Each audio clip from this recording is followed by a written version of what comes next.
Hello friends, रोमांचक तथ्य में आज आप सबको नालंदा विश्वविद्यालय को इतिहास का सबसे महान विश्वविद्यालय क्यों कहा जाता है, यह बताने जा रहे हैं।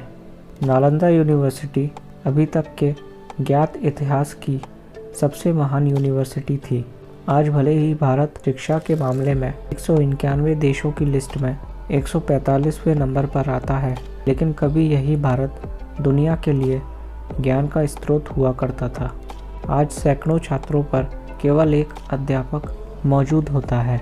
वहीं हजारों वर्ष पहले इस विश्वविद्यालय में 10,000 से अधिक छात्र थे और 2,000 शिक्षक शामिल थे, यानी कि केवल 5 छात्रों पर एक अध्यापक।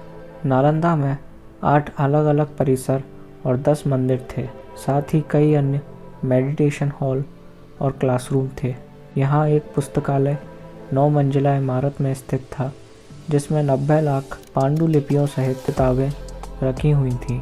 यूनिवर्सिटी में सिर्फ भारत ही नहीं बल्कि कोरिया, जापान, चीन, तिब्बत, इंडोनेशिया, ईरान, ग्रीस, मंगोलिया समेत कई दूसरे देशों के स्टूडेंट्स भी पढ़ने के लिए आते थे।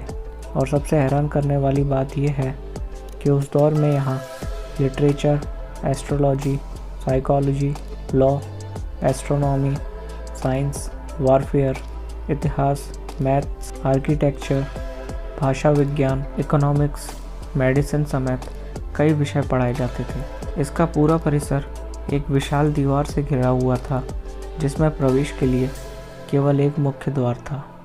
उत्तर से दक्षिण की ओर मठों की कतार थी। केंद्रीय विद्यालय में 7 बड़े कक्ष थे और इसके अलावा 300 अन्य कमरे थे। इनमें व्याख्यान हुआ करते थे। मठ एक से अधिक मंजिल के होते थे। प्रत्येक मठ के आंगन में एक कुआं बना था। 8 विशाल भवन, 10 मंदिर, अनेक प्रार्थना कक्ष तथा अध्ययन कक्ष के अलावा इस परिसर में सुंदर बगीचे तथा झीलें भी थीं। इस यूनिवर्सिटी में देश विदेश से पढ़ने वाले छात्रों के लिए छात्रावास की सुविधा भी थी। यूनिवर्सिटी में प्रवेश परीक्षा इतनी कठिन होती थी कि केवल विलक्षण प्रतिभाशाली विद्यार्थी ही प्रवेश पा सकते थे। यहाँ आज के विश्वविद्यालयों की तरह छात्रों का अपना संघ हुआ करता था और वे स्वयं इसकी व्यवस्था तथा चुनाव करते थे। छात्रों को किसी भी प्रकार की आर्थिक चिंता न थी। उनके लिए शिक्षा, भोजन, वस्त्र, औषधि और उपचार सभी निःशुल्क थे।